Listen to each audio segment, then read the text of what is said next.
ഗോവിന്ദൻ പറയുന്നത് ജമാഅത്തെ ഇസ്ലാമിയോളം അപകടകാരിയല്ല PDP എന്നാണ്.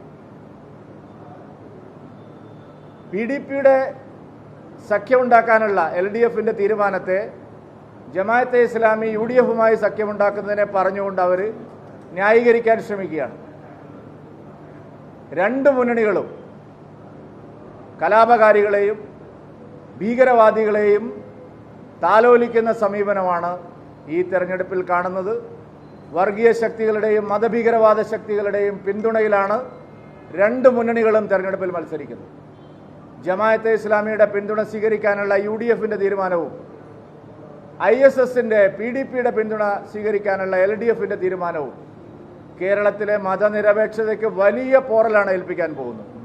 ഒരു തെരഞ്ഞെടുപ്പിൽ 4 വോട്ട് കിട്ടും എന്നുള്ളത് കൊണ്ട് ദൂരവ്യാപകമായ പ്രത്യാഘാതങ്ങൾ ഉളവാക്കുന്ന, നാടിനെ കലാപത്തിലേക്ക് നയിക്കുന്ന ശക്തികളെ പ്രോത്സാഹിപ്പിക്കുന്ന സമീപനമാണ്. ജമാഅത്തെ ഇസ്ലാമി അടുത്ത കാലത്ത് ടാറ്റയുടെ സ്ഥാപനങ്ങൾക്കെതിരായിട്ട് വലിയ ഉപരോധം ഏർപ്പെടുത്തിയിരിക്കുക.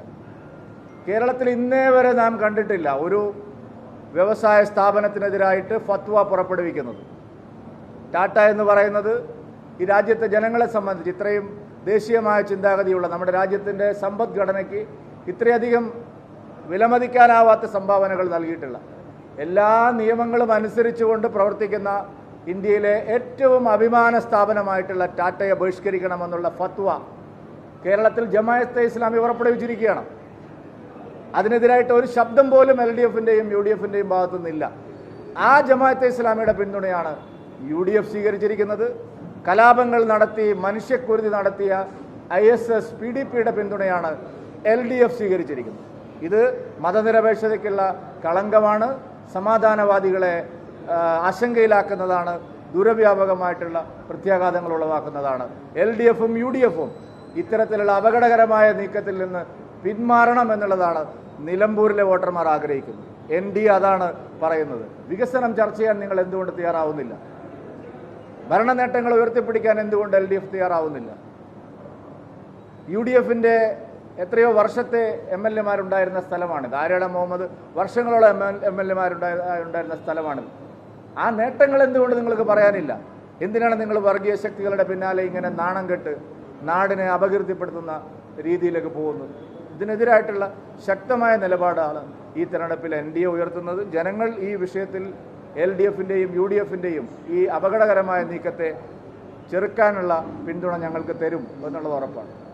NDA നല്ല മികച്ച പ്രചാരണമാണ് ഈ തെരഞ്ഞെടുപ്പിൽ നടത്തിക്കൊണ്ടിരിക്കുന്നത്. ഞങ്ങളുടെ പരമ്പരാഗത വോട്ടിനോടൊപ്പം നല്ല നിലയിൽ പുതിയ വോട്ടർമാരെ ആകർഷിക്കാൻ കഴിയുന്ന രീതിയിലുള്ള തെരഞ്ഞെടുപ്പ് തന്ത്രമാണ് ഞങ്ങൾ ഒരുക്കിയിട്ടുള്ളത്. മികച്ച ഒരു സ്ഥാനാർത്ഥിയെ തന്നെയാണ് ഞങ്ങൾ ഈ തെരഞ്ഞെടുപ്പിൽ മത്സരിപ്പിക്കുന്നത്. ഇവിടെ മലയോര കർഷകരുടെ പ്രശ്നം ഏറ്റവും രൂക്ഷമായിട്ടുള്ള ഒരു സാഹചര്യമാണുള്ളത്. ആ മലയോര കർഷകരുടെ പ്രതിനിധിയായിട്ടുള്ള അഡ്വക്കേറ്റ് മോഹൻ രാജിനെയാണ് ഞങ്ങൾ സ്ഥാനാർത്ഥിയാക്കിയിരിക്കുന്നത്.